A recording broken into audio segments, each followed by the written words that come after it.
this text we'll look at tonight comes to us from Luke chapter 10, verses 25 and following, as we have divided up the texts in the modern era. And I want to just jump right in. On one occasion, an expert in Torah stood up to test Jesus. So we're getting a taste of his motivation. It's not all curiosity. There's some sort of a test happening. He says, "Teacher, what must I do to inherit," what's translated in the Greek as zoe aionios, life eternal. This means the full life that begins now and goes past into the resurrection, into the new heavens and new earth. What do I have to do to be part of that journey and part of that life? Jesus, and I just love, who loves Jesus? Come on, baby. I mean, we are at a university with a giant Jesus mural. Who loves Jesus more than us? So I love Jesus, and one of the reasons I love Jesus is because you ask him a question, he asks you a question. So he says, what must I do to inherit eternal life? And Jesus asks this expert in the Torah, well, what is written in the law or in the Torah? How do you read it? Then this expert answers, love the Lord your God with all your heart, with all your soul, with all your strength, and with all your mind. And love your neighbor as yourself. He answers with a very safe and very true little couplet of passages. One of them, the so-called Shema from Deuteronomy 6:5. Shema Israel, Adonai Eloheinu, Adonai Echad, Achavta et Adonai, v'chal levavcha, uv'chal nefeshcha, uv'chal moedcha. Okay, I've memorized like 2 passages in Hebrew, and I bust them out any chance I get, so you're amazed. Like, wow, this man knows his Hebrew. I've just memorized that one for us. But it's the Shema. Hear, O Israel, the Lord your God, the Lord is one God. Right? Love the Lord your God with everything you have. And then he pulls another passage from Leviticus, what we have numbered as Leviticus 19:18. Love your neighbor as yourself. And I love this coupling. It's so important. And Jesus affirms it. Jesus tells this expert in Torah, you have answered correctly. Do this, and you will live. Do this, and you will be living into this eternal life. A little bit of a record scratch. But the teacher of Torah wanted to justify himself. So again, we're noticing that his motives are not exactly pure and not exactly eager to become a student of Jesus's. He wants to justify himself. He wants to justify himself, so he asks Jesus, and who is my neighbor? And this is going to be a question we're going to ask tonight. And essentially, this is the question that this expert in Torah is asking. Who do I not have to love? Where are the outer limits of love that I can move to and go no further? So, again, Jesus is asked a rather specific, straightforward question, and he answers with a story. In reply, Jesus said, a man was going down from Jerusalem to Jericho, 3,000 miles in descent, a long, desolate road, when he was attacked by robbers, a common fear and the thing of nightmares for travelers in the ancient world. They stripped him of his clothes, they beat him and went away, leaving him half dead. A priest, that is one of the personnel attached to the Jerusalem temple, one of the functionaries of Israel's ritual and worship, a priest happened to be going down the same road. When he saw the man, he passed by on the other side. So too, a Levite, another temple functionary and ritual leader in the house of Israel, so too a Levite, when he came to the place and saw this man dying, he passed by on the other side. But a Samaritan, as he traveled, came where the man was, and when he saw him, he took pity. It's translated here in the NIV. He took pity on him. He went to him. He bandaged his wounds, pouring on oil and wine.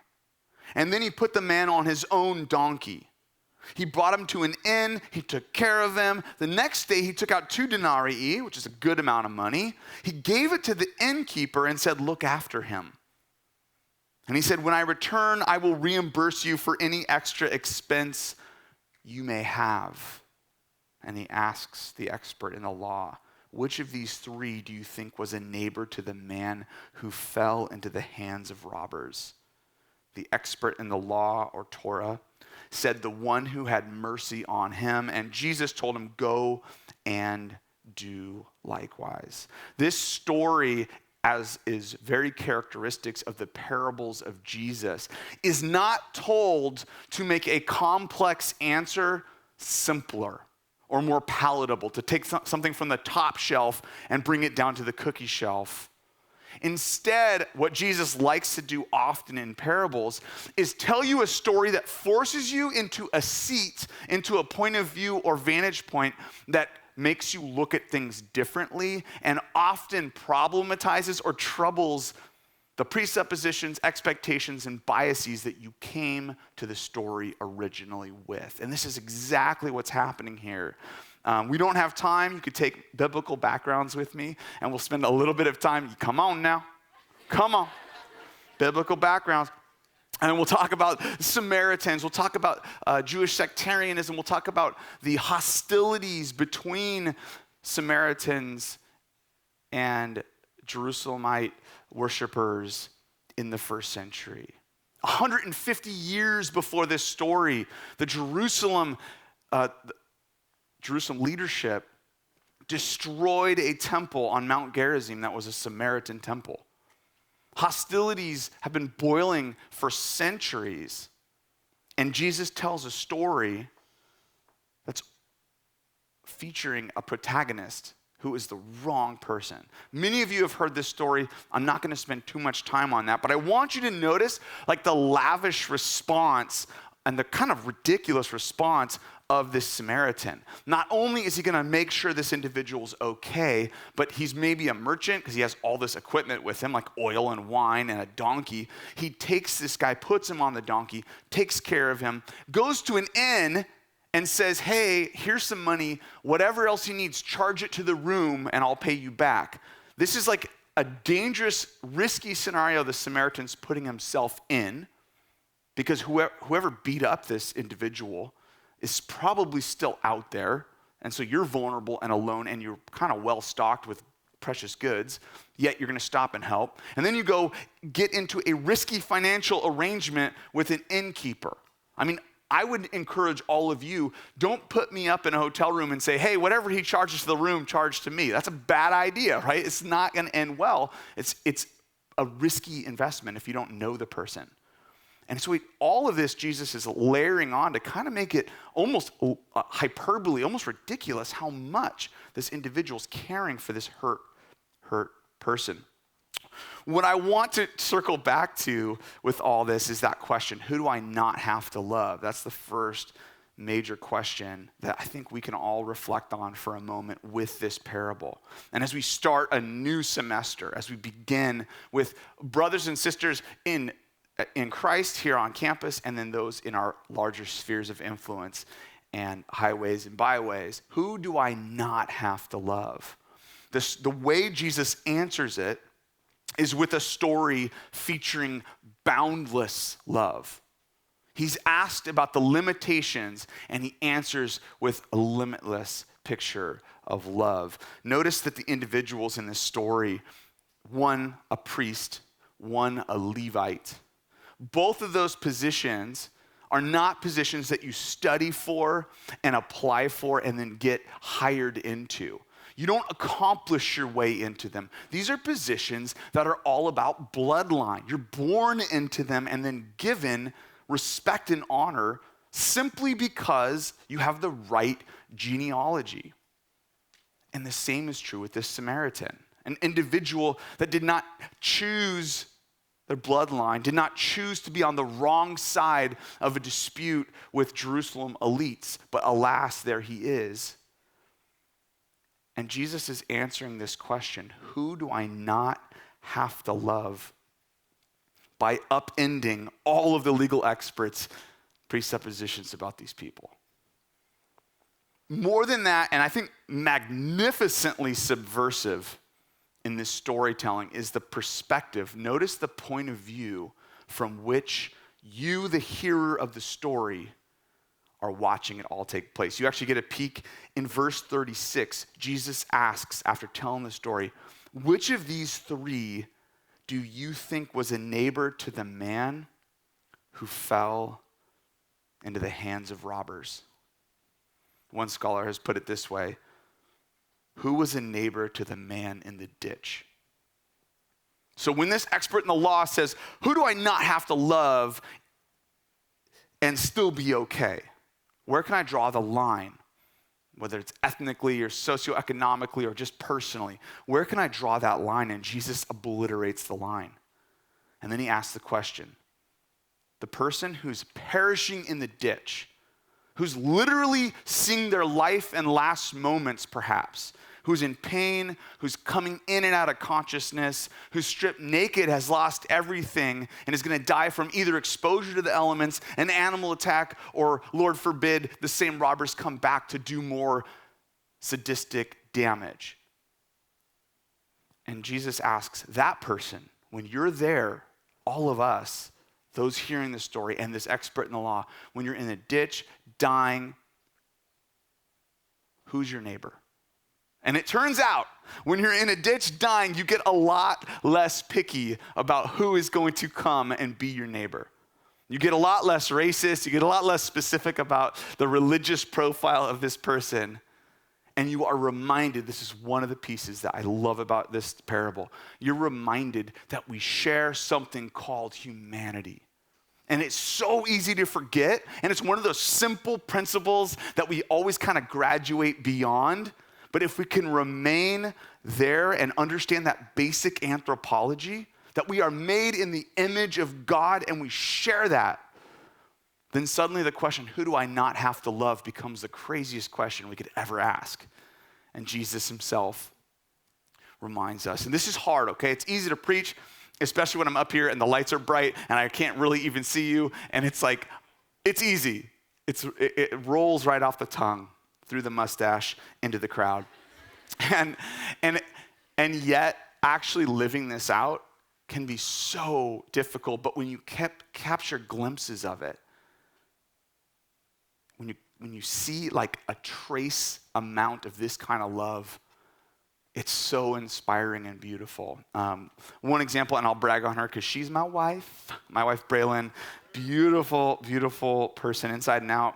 As was mentioned by Hannah in the intro, we're foster parents, and one of the really cool and hard parts about being a foster parent is you're also in relationship with the biological family or whoever the family was out of whose house or care the child was removed. And for me, I don't know if it's a guy thing, I don't know what it is, but I have a lot harder time seeing past the pain or neglect or hardship a kid may have been facing.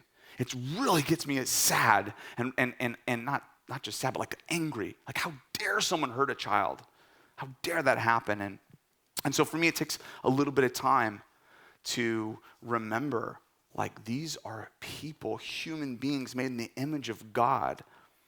And one of our little kiddos, my wife was doing all the visitations with the bio mom, who herself was, we came to find out, passed through the foster system, house after house after house, faced the kind of abuse you could not imagine.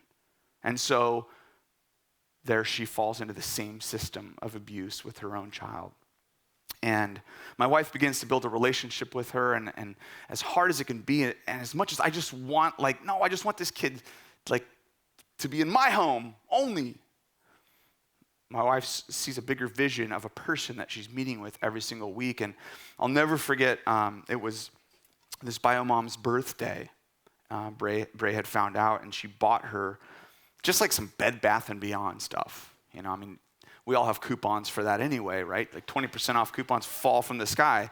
And so she bought her like a candle and like some soap or some like little towel or something. Put it in a baggie and comes to see this mom for a visit.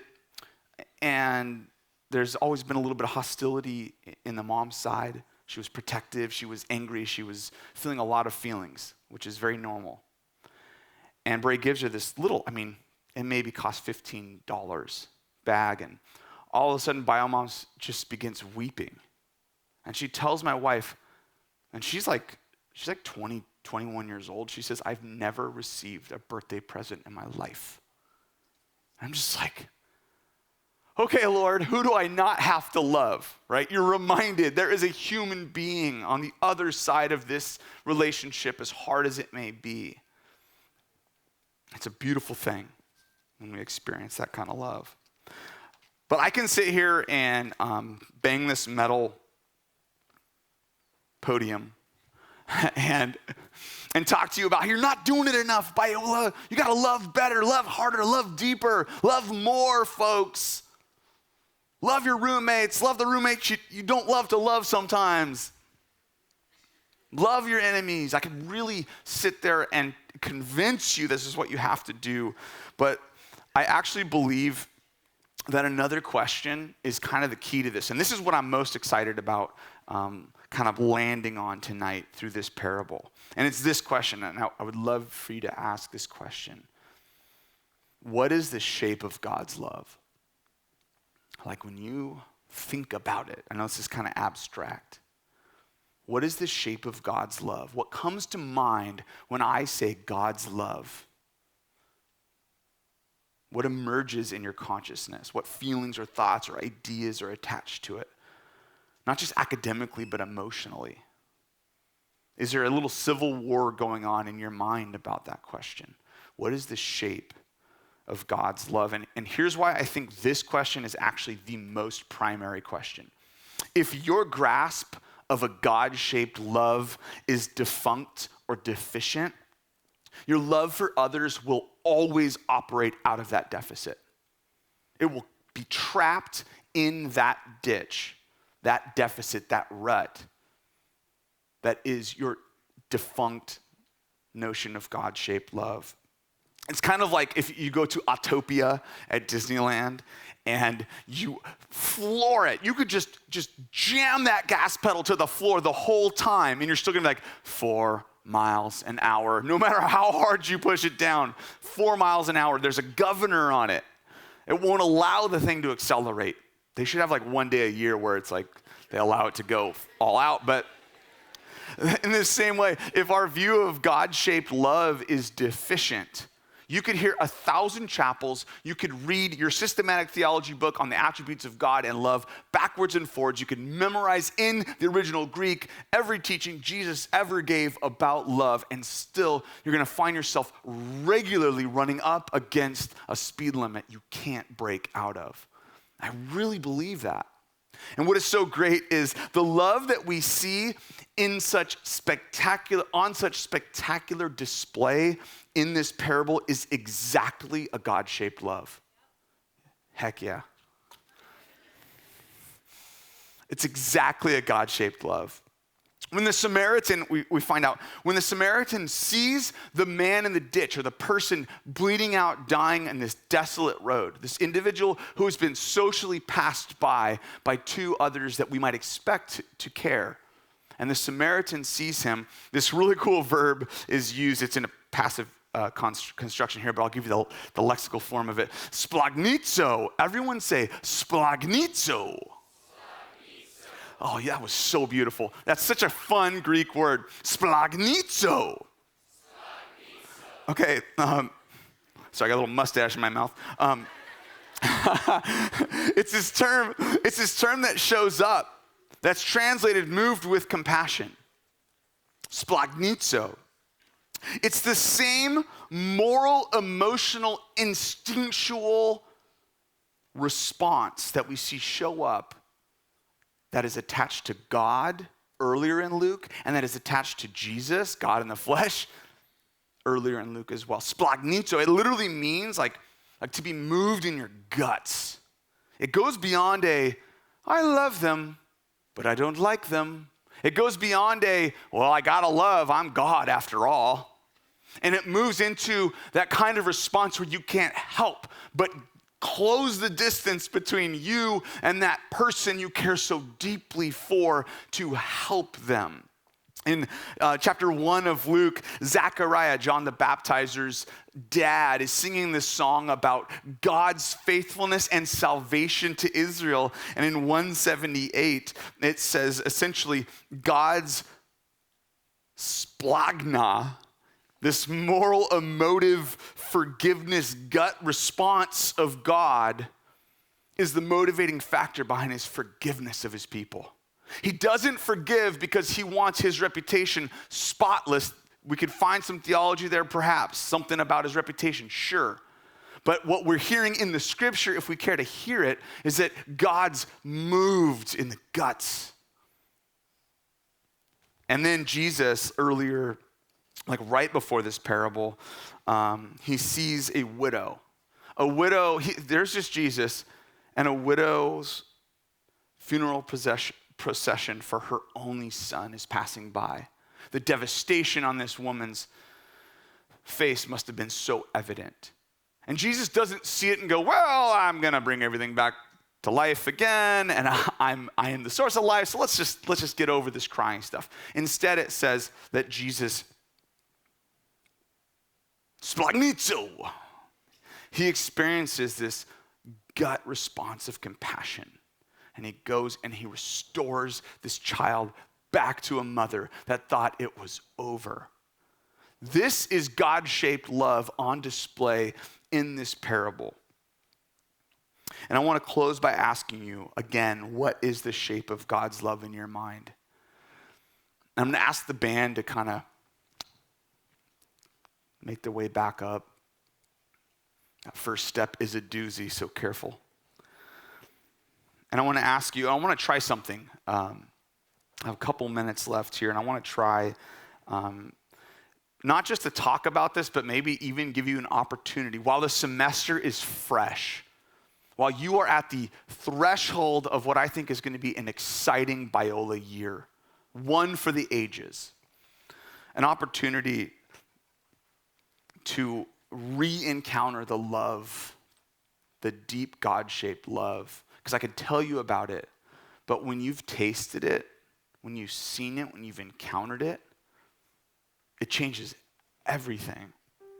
And I want to ask you, maybe close your eyes or maybe kind of like find a focal point. I'm not going to try to hypnotize you or anything weird like that. I'm not going to try to drum up emotion either. I believe what we're doing and what we're reading is itself provocative enough. But in the safety of your mind right now, you're all in here. No one can see into your mind. I want you to unveil for a moment that part of you that you tend to hide. You don't have to tell anyone after this what that is. This is a completely safe thing for you to do right now. Maybe it's part of your past, something you've done, something that was done to you. Maybe it's a part of you from your childhood that has for some reason just stuck. A part of you you're embarrassed of. A part of you that you're somehow atoning for. Maybe it's an unlovable part of you that you've convinced yourself or you have been told that you are unlovable. In the safety of your mind, I want you to unveil the worst day you. The you at your most shameful exposure. And I want you to put yourself for a moment on that arid, empty road descending from Jerusalem to Jericho. And there you stand, unveiled, tender, completely vulnerable. Someone could just blow you over. with a feather right now.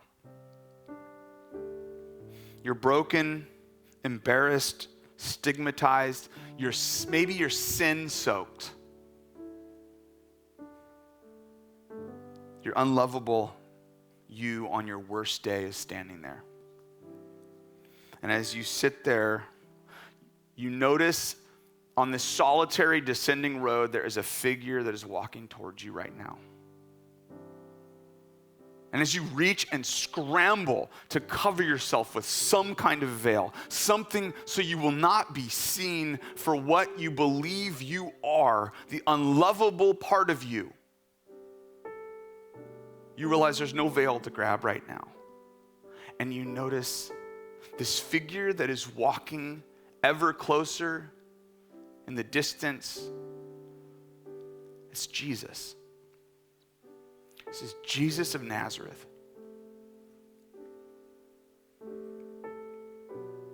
What is the shape of God's love in your mind right now? Does the Jesus that's walking towards you take a look at you and say, I'm going to cross on the other side? You are too unclean. You are too much of a fake. You're too much of an imposter, of a bad boy, a bad girl, a dirty person, a broken person, a repeated broken record person. And I'm going to cross on the other side. Or does that Jesus continue with a quiet confidence to walk right towards you and place his hands underneath your chin and raise your head and look you in the eyes and say, I love you so much. My beautiful, precious child, I love you. I love that part of you. I love you so much that I bled for you. Stand. Be restored. The latter love I described, and only that latter love, is a God-shaped love. Any other Jesus that has walked away from you or asked you to cover up before he came near, that is an imposter, that is a false shape of God's love. And this semester, I need to be reminded of this every day, and I know you do too, because I know you're human. You are undeniably, overwhelmingly loved by a God who's splagnizzo, who loves you with that visceral gut response love. Discover who you're called to be at Biola University, a leading Christ-centered university in Los Angeles, with programs on campus and online. Subscribe for more of our videos and learn more at biola.edu.